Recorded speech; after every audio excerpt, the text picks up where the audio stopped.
Alright, so how's it going everybody? Hope you're all doing well, and today we're looking at the best budget Fortnite Gaming PC for gaming and streaming. So hey, if you really want to play Fortnite at high frames per second, this is a really good PC that's got a pretty beefy CPU and a pretty beefy GPU. So as you can see right now, you can get a constant lock 240 FPS, but if you want to play other games, there's no problem there because we got a really good GPU that would handle a lot of games, and the CPU is one of the fastest on the market right now. So please check out the links in the description and press on that like button if you want to see more videos of that kind. And without wasting any more time, let's get to it. So first up, we got the CPU, which is the Intel Core i5 13600K F. Now the reason I went with this CPU because it's pretty cheap right now. It goes for $260. This is, I believe, around an 18 threaded CPU or a 20 threaded CPU. So it's got a lot of cores, it's got a lot of threads, and also it's got all the bells and whistles you need. This is one of the best gaming CPUs that you can have right now, and you really cannot go wrong. If you decide to play any games that FPS intensive, this CPU will handle it really fine. As for the board, we're looking at a B760M board that supports DDR5. The reason why with that because it supports our CPU out of the box, and we want RAM that's DDR5. We want a DDR5 RAM because this will result in better frame rates overall. So yeah, it's got again all the bells and whistles. It will handle our CPU fine. We're not gonna do overclocking because we don't need it anyways. So yeah, a B760M board for around $100 to $120 would really get the job done. And the CPU cooler, we're looking at the Thermalright Peerless Assassin 120. This is one of the best air coolers that you can get right now for under $50.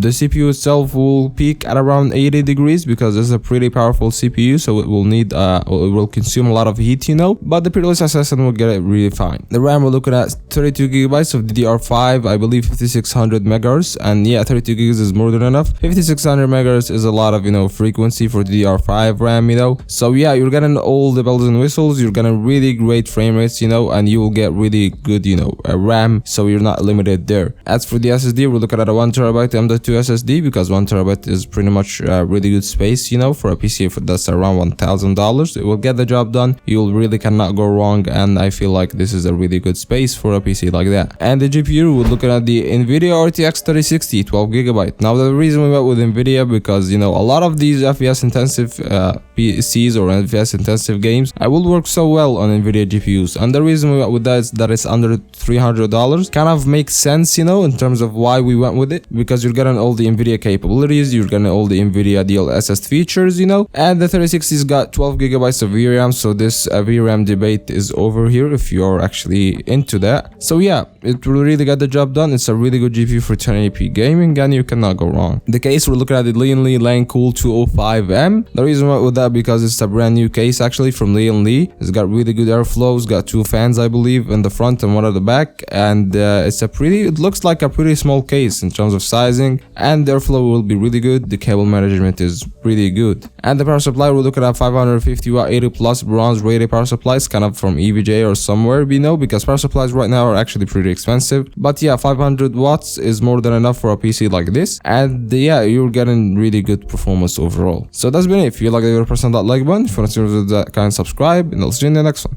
Peace.